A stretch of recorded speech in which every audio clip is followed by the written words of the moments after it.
Hello, hello, hello. Welcome to another 10 p.m. with BK. I apologize for the slight delay today. Just get this. So tonight I am actually testing out one more time on this platform called Melon because the developers have informed me that they have fixed certain things. So hopefully tonight you can hear me and see me in sync. So do drop me a comment if you are watching this live now. But first things first, let me get this out of the way.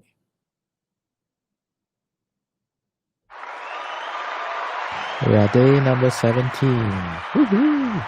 Day number 17 of a 100-day challenge.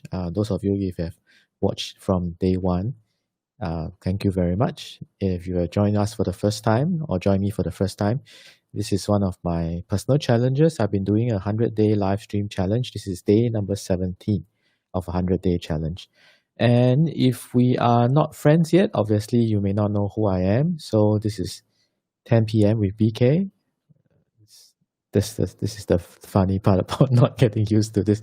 10 p.m. with BK. Hi, my name is BK. And if you are not friends yet, don't be a stranger. Please leave a comment or just you can add me as a friend or follow me on any of the platforms that you're watching this from. I'm actually currently live streaming to Facebook, YouTube, as well as a Facebook page, right? So if you are seeing from any of these things, feel free to become friends. Don't be a stranger. No?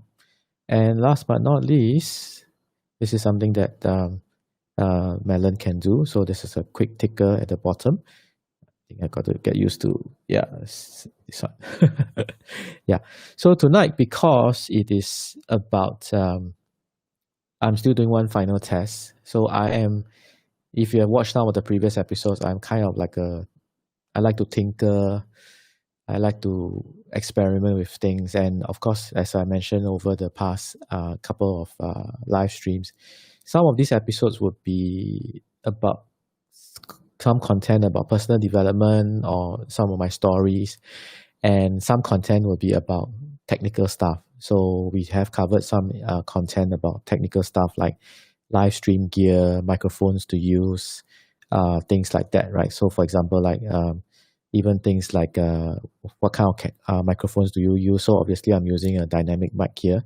If you do want to do that, just catch some of my earlier episodes. I go into quite a detail where I did actually a run through of all the different microphones I have and then give you a kind of a sound test of all the various ones. And also I went through some of the things about video cameras as well. So that's the part about the tech stuff. And the other part about the technical stuff that I'm kind of having fun with is experimenting with different platforms for live streaming.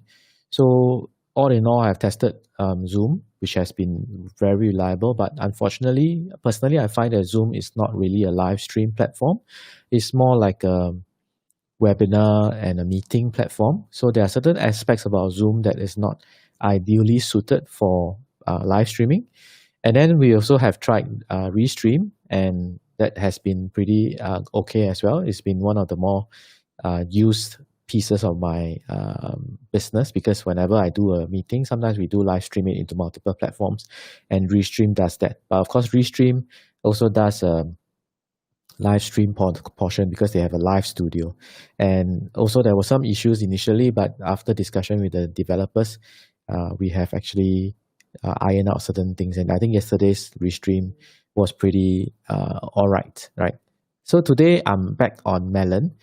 So Melon is a up and coming new platform which I find has a lot of promise.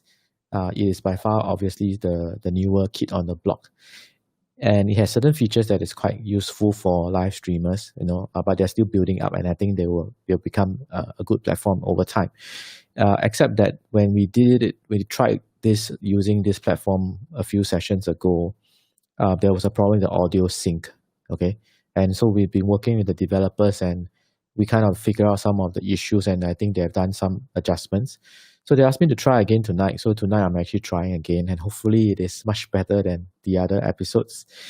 I do not know yet. I got to watch back a replay. So if you are hearing me and then not seeing my mouth move in the same timing, then again there's an out of sync issue because of the servers that they are using. So because of that, I am also going to kind of let me just see something here. Did I turn on? Yeah, it is working. Yeah, because of that, I'm also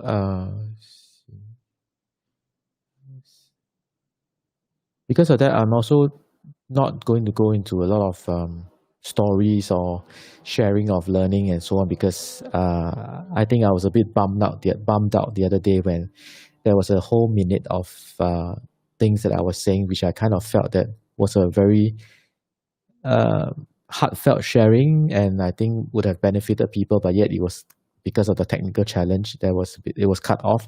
So I'm a bit bummed out by that. So tonight I'm not going to do any of those things first. Instead, I'm going to go through with you some of the things that you may not have known, or settings that you may not have known about Zoom that you have not adjusted. So the top 7 things you should adjust inside Zoom. So let me just quickly pull it up. Yep, and let me just start to share my screen. I think you should be able to see that as well. Let's see, I'm going to share an application window. Share. Yep, so now let's see. Let's go back to this one again. Show on stream. Yeah, okay, so you should be able to see me on one side and then the Zoom platform on the other side, right? And let's see whether how this goes. So again, even like something like this, I'm also testing it out for the first time, and hopefully it is pretty okay. So I am just going to walk you through some of the things that people may not actually realize that you can change within Zoom. And because Zoom is now such a popular platform, now, of course, most people are attendees inside Zoom. So if you're an attendee, there's not really a lot that you can do. But if you actually have a Zoom account, and quite a lot of people do have Zoom accounts because they are doing a lot of online meetings nowadays, I would strongly encourage you to go in and explore your settings and change certain things that may work for you, right? Now, I am going to share my use case and why I make certain changes the way I make them. And hopefully that helps you, right? So obviously, once you log in, you can go into meetings, and most of the time you start your meetings from your personal room, so which is here. And when you can actually edit some of the settings here. So I'm going to just click edit at the bottom here.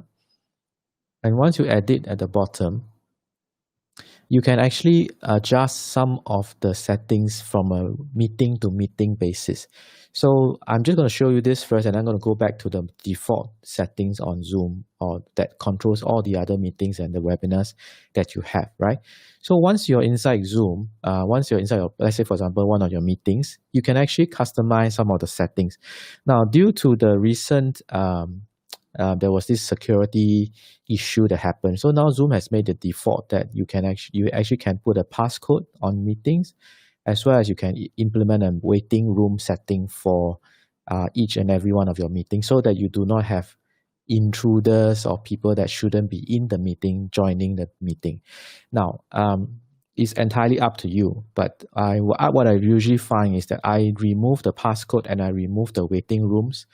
But instead, I take some other measures, which I'll show you later on, because I find that when I set up a meeting and people need to put in passcodes, or they have to go into a waiting room, it kind of slows down the process of them joining the room. Sometimes people forget what the passcodes are, and sometimes you do not, because once you start the meeting, especially if you're doing it on your own, you do not notice that people are waiting in the waiting room unless you have a colleague or someone who is a partner that is helping you to manage, a co-host that's helping you to manage, and then they are able to kind of monitor for you. Now, so if you are a one-man show or one-man gig, right, or you are running the whole meeting by yourself, I generally find that for my use case, I find that removing the passcodes and removing the waiting room function is more useful for me.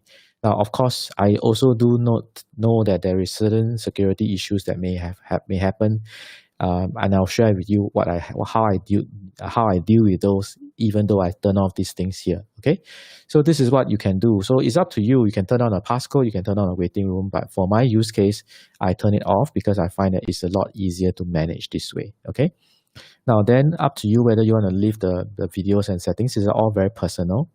And also the audio settings, whether you want them to dial in on telephone only, the computer audio, or both, right?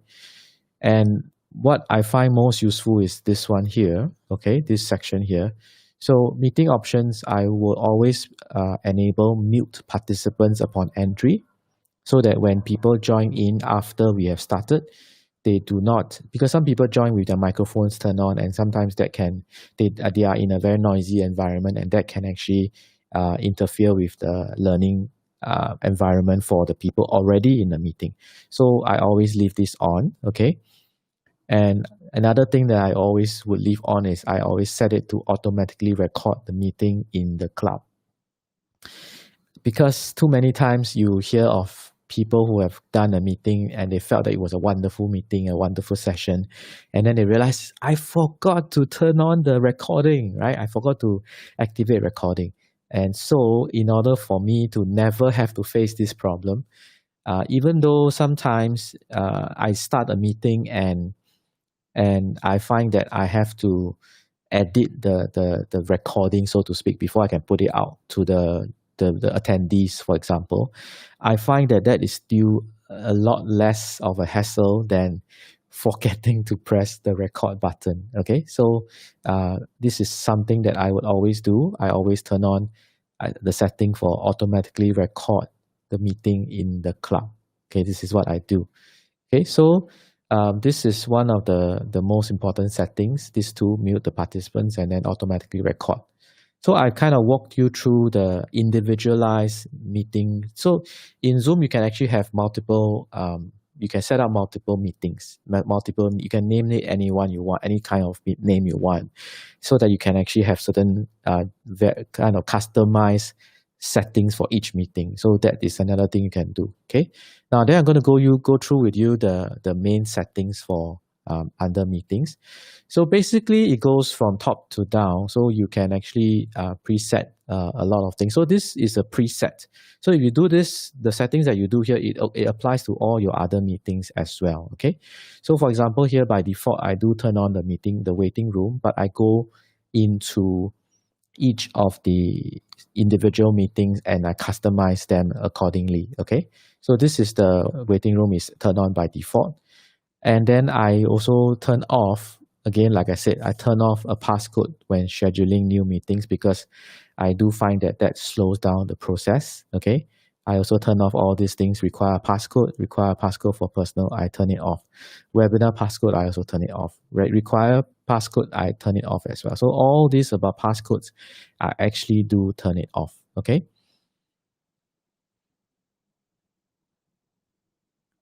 And then when I start a meeting, this is under the schedule meeting section. So when I start a meeting, so my suggestion is go through in your own Zoom background, in your own Zoom back office, and then look at every single one and then decide what you think is good for you.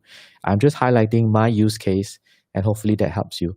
Now, so I always set it such that host video is turned off whenever I start a meeting because I might still be preparing certain things. Okay, so I always turn it off. So I make sure I can have the option to turn on my video when I am ready. Okay, so this is something that you may want to set up as well. And then, of course, I always I set it that such that attendees' videos are turned on by default because when they join, you also want to see them, right? Okay. For the audio type, it's actually, I think is in these days it's actually easier for people if you set it to only computer audio. While they can actually dial in using a phone.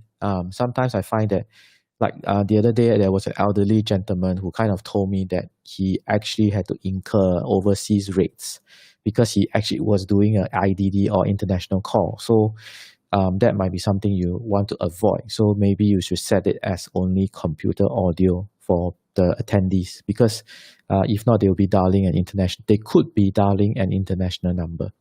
Okay. Now then, allow participants to join before host. That is up to you. Okay. Enable personal meeting ID, that's what we just walked through just now. Okay. So these are quite straightforward. Chatting, again, some simple features, some simple settings here, whether you want them to be available to chat with each other or not. Now, so when it comes to the security side of things, right? So remember there was a huge outcry because there were people who were of certain criminal elements that joined people's open meetings, and then they started to send screenshots or pictures or videos of very undesirable content, right?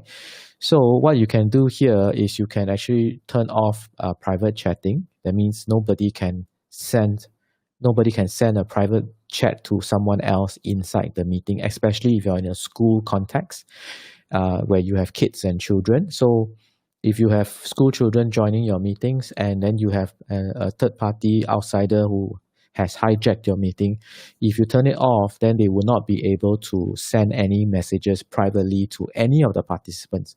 So this is something you can turn on and off, up to you, okay? And another one I like to turn off is the sound notification when someone joins or leaves. I find that a bit distracting, especially if I'm the presenter. So I normally would turn it off. But again, that's up to you. Some people do like to hear when people join or leave the meeting. For me, I find it distracting. Okay, the rest of it is not too much. Now, then this is very important. This is how I manage the security side. I allow myself to add co-host. So I have co-host during a meeting. Okay, I allow myself to add co-host. Now, for me, when I do a multi-person presentation, for me, the speakers or the co-host are the speakers. And only co-hosts can turn on and off their microphones and videos and share screens on their own accord. Now, of course, obviously, because when you have invited someone as a speaker, they would be an approved person, right? Therefore, they would be sharing correct content. So I don't have to worry that they'll be sharing undesirable content. And because I turn it on this way, nobody can join the meeting and share their screen and share a video or share content without my permission. So that is how I can take care of the security of the meeting. Okay, polling is up to you. This is also not too much here. So here, this is again how I control, even though I have no passcodes, even though I have no meeting rooms. So this is about screen sharing. Who can share? I set it to only the host. Okay, some people don't change this. They do not make a change here. They leave it as all participants. And if that's the case, then that is where all the previous outcry happened, because when people hijack or they just join your open meeting, then anyone can share, right? So because I turn it off, I make sure that only host and co-host can share, then I do not have this worry, okay? I do not have this worry. So this is a very important setting that you should want to set, okay?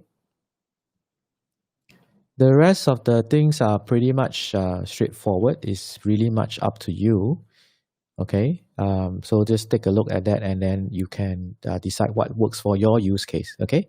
I'm just talking about some of the things that are useful for me, for my use case, and also for how I manage security issues on my meetings.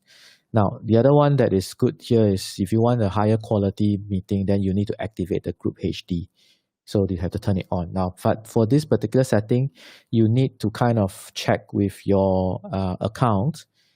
Some accounts do have this turn on, some accounts do not have, depending on what is the account level that you have subscribed to. Okay, so some people may not be able to have this turn on. But if you do have that option or you have paid for that option, please remember to turn it on so that when your group videos turns up, it is actually in HD. Okay, virtual backgrounds up to you. You know, video filters. Some of the attendees do like to do a bit like a glamour shot of their video. So if that's what you want to do, you want to allow them. Of course, you can allow that. Okay. So the next one is about audio. So these two settings are pretty interesting, especially if you have invested time and money, like what we have here. For example, I make sure that I want to sound better. or if you happen to be, say, a piano teacher or music teacher or vocal teacher, and you are using Zoom to conduct your lessons, right? So this part about audio would actually be important for you. So one setting, for example, if you happen to be a band that you're performing over Zoom, you want to allow users to select stereo audio in your client settings. So you have to turn it on. So if they have stereo, then when you actually output in stereo, that means you mic your instruments and your everything in stereo, then they actually would be able to hear in stereo. Okay. The other important setting you need to turn on for audio is this one here, which is allow users to select original sound in their client settings. Okay, so original sound means whatever I am pushing out to Zoom is what you are hearing. If you don't turn on original sound, then what you're hearing is processed audio by Zoom. Okay, processed audio by Zoom. So when you allow them to turn on original sound, then they are only hearing your sound and unprocessed in as best a way as possible. So if you have invested in audio equipment and making sure that you sound good and so on, your instruments, your music, your microphones, etc., then you want to make sure you turn this setting on. If you do not turn it on, then your audience will only be hearing processed audio from Zoom, and that is not usually the ideal kind of sound. Okay, so that is one of the most important things you should pay attention to. And then here, allow live streaming meetings. This is where you can, like say, I mentioned a few times that I do use a platform called Restream. So you can actually key in the instructions here such that when somebody else sets up the meeting, they will be able to set up, they will be able to follow your instructions given here and then live stream the meetings as well. Okay. For me, I've set them up in the back end by default already. So I just need to click a button, it goes live. I do not need to put in the instructions here. So the rest of it is more for information and email. Email is again entirely up to you, whether you want to receive emails all the time when people join a meeting, start a meeting and all that. I find that a bit of a hassle, so I do turn them off. Okay, that is again up to you. And then the other parts of it here is pretty much quite standard, right? So just go over go and explore your settings if you have not done it. Read every one of them and decide for yourself what is the use case for you. Because some of the settings that I prefer to set might not be the ones that you prefer to set. For example, you may want to have a meeting room or waiting room. That is up to you. Now, I do have certain meetings where I do have a waiting room where, for example, let's say I'm supposed to have a discussion with two persons and one person is the lead and the other person is the person we're going to talk about or talk to, then a waiting room setting is pretty good because then the person who's the lead, I will have a quick chat with them first. I meet the person first while the other person is still in the waiting room. And once we are done with the discussion and we kind of know, okay, so what's the direction of the meeting going to be, then I admit the person in and then they have not listened to the earlier part of the discussion. So a waiting room can be very useful. Again, it's entirely up to what is your use case. Now, for me, I always believe you need to understand your use case and then you need to work with the platform to cater to your use case. Okay, so this is my use case and how I set it up. Okay, so that is the settings part. That is the settings part inside in the back office. I mean, when you log into the website of Zoom. Now, but there is something else you need to be aware of, which is you still need to change the settings on the Zoom app itself. For example, so I'm going to stop sharing here first. Hang on a minute. I need to turn on Zoom. I hope this has been useful for you. Sometimes in the past, we always talk about or joke about friends when you buy a new product or new item. Are you the type that will read all the instruction manual or are you the type that will just jump in and start using? I used to be more of the type that will really read the instruction manuals. I still do nowadays, but these days, because after a while of using products, all the products anyway, Most of them are quite similar and straightforward. There's no real reason to read the manuals from page to page, unless you are trying to find something, a setting that you cannot find. Then I will go and reference the manual. Okay, so I've just started Zoom. Let me just turn your share screen so you can see it. Hang on a minute. Yeah. So this is your Zoom. Okay, hang on. You cannot see it. Okay, so now you can see it.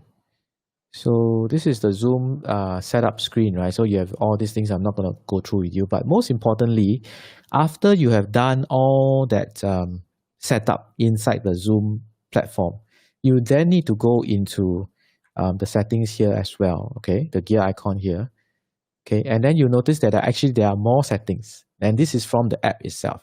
Now, the rest, some of the things here, not that. So for example, if you do have a dual monitor setup, you can set up in a dual monitors arrangement. So I have two monitors. I have my own MacBook and as well as the external monitor. So I can actually have the display of the audience on one side and then the content on another side. So that's again up to you. Okay. So the rest of these settings here is entirely up to you. Just explore what you like to do. But I'm going to go through with you on the more important one. So the first one obviously would be video. Okay. So notice now you see two of me on the screen, right? So this is where you can control your video settings now because I am using an external webcam. In this case, it's actually a external mirrorless camera, and it is connected via a capture card via USB. Therefore, you see USB video here. Now, when you drop down, you notice that these are all the available cameras that I can use on my platform or on my computer. Okay, so there's a USB, there's a FaceTime, this is the default webcam, right? Then this is for my iPhone camera. If I connect it, I can actually connect my iPhone as a webcam as well. And then this is the Prezi, which we kind of did a demo the other day. And of course, some other things here, okay? Now, of course, you may want to enable HD and you also want to enable your original ratio. So do remember if you are using an external webcam, like what I'm doing now, you do also have to make sure you set up your external webcam correctly. The settings are quite straightforward. Make sure you output in HD. Make sure you're in a video mode and make sure you're outputting in clean HDMI. So for example, some people, they forget to output in clean HDMI. And what happens is that on the video screen itself, you'll see the focusing bracket and some of the words as well around, that's what you call a not clean output. So for me, you can see that the video looks like a video. There's no focusing line and so on, right? Okay. And original ratio. Now, whether you want to mirror your video is up to you. I tend to not like to mirror my video, but regardless, because when you mirror a video, then you cannot see words in the correct. The words will not appear correct. So, for example, like right now, if you look at this shirt, the words will read correctly. If I have a shirt that has words, you will be able to see the words correctly. Okay, that's what it means. So this is something you can do. So for video part, that's about it. You can also make sure you turn off your video when joining. This is a repeat of the first setting just now, but it's also good to make sure it's turned on here. Of course, unless you are happy to have your video show up even though you're not ready. Okay, so that's a setting. Now, then audio. This is the important one. So audio, this is where you can set up what you want, right? So this is my speaker. I'm using a Bluetooth headset. And then this is my microphone, and I'm using something called a Rodecaster Pro, and I have some software running. So you can see that this is how you adjust your levels. So it should never be all the way to the end. Otherwise, it will clip. It should be a healthy 50% to 70% level. Okay. And the settings here, you should change if you have an external microphone like this. Always uncheck the automatically adjust microphone volume, because you are going to control your volume on your own. You do not want Zoom to control for you. Okay. And then the other thing here is, this is new. So some of you, if you look at this screen and it looks different from yours, it's because you may not have updated to the most recent or most updated Zoom version. So the new version, they have actually included certain new settings. So for example, this one, suppress background noise, you have to set it to, there's a few options here, low, medium, high, and auto. Now, so especially for people who have invested in a good setup, a good audio setup, and also for people who are doing live music, instructional music theory lessons and so on, right? You need to set it to low. Okay, need to set it to low. In fact, it's given here, it's actually mentioned here. Okay, select default noise to low to optimize for music. Okay, so this is the Zoom already gave you the instruction. So you need to go in and check these things. Okay. Then the rest of it here is also again up to you. Okay, but let's go to advanced. Again, very important. Echo cancellation. Okay, so you can't do anything here. You can only choose auto or aggressive, but now they have given you an option to disable echo cancellation. Now, because again, I have a setup, I do not need them to do echo cancellation for me. Therefore, I've disabled it. And I've also enabled high fidelity music mode. Okay. And the other thing that we talked about just now, so show in meeting option to enable original sound from microphone. Okay, show in meeting option to enable original sound from microphone. So when you start your Zoom meetings, you will notice that on the top left corner of the screen, it actually will say turn on original sound or turn off original sound. Now, it is kind of counterintuitive. Turn on means you turn on. But if you see the word turn off original sound and you click it, it becomes the Zoom sound again. So just be very careful. So you should see turn off original sound on the left of the Zoom screen. Now I cannot show you now because I am live streaming using Melon, right? So when you see turn off original sound, you are correct because that means your original sound is on. Okay, I know it's a bit counterintuitive. Especially if you have set up all this, you want to sound better, you have an external microphone, you have invested in some of these things, then that is what you need to do. Okay.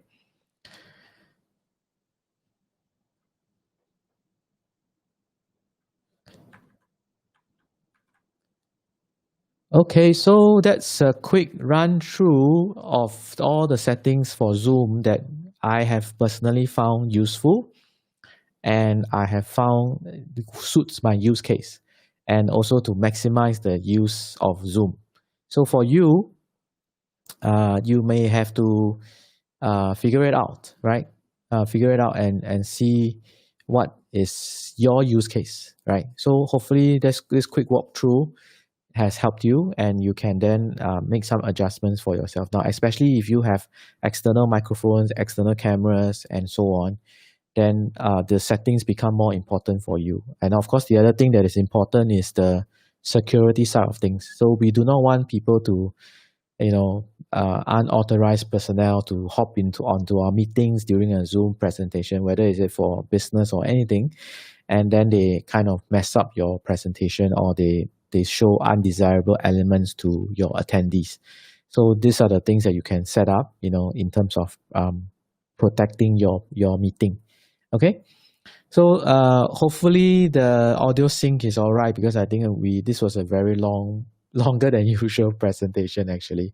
Now I'm happy to announce tomorrow I have a guest. Tomorrow I have a guest. I have a good friend who is going to come online. He is actually a business coach. He is a coach on leadership. So tomorrow he's going to come on and I'm just going to do a quick interview with him. He shares some of his expertise about leadership, about coaching leaders and coaching people to become leaders. So please do join us tomorrow. Tell your friends about it, and I will also have other guests along the way. Now, if you're a friend, if we are friends, and I know all of you are wiser than me and smarter than me in so many ways, please don't be shy when I ask you to come on and be a guest. Share your knowledge with the world, share your knowledge and wisdom with the world so that everybody can benefit as well, right? And that's what I really want to do. So with that, I'm going to take you out with a bit of music and hopefully this quick walkthrough hopefully, firstly, hopefully Melon has solved the problem. The audio sync is okay. And secondly, hopefully, some of these things that we went through with you on Zoom has been beneficial for you. So I'm just going to take you out with a bit of music. This is day number 17 in the bag, and we have 83 more days to go. Oh, wrong one. Yeah, see, I have not adjusted that. It should be this one.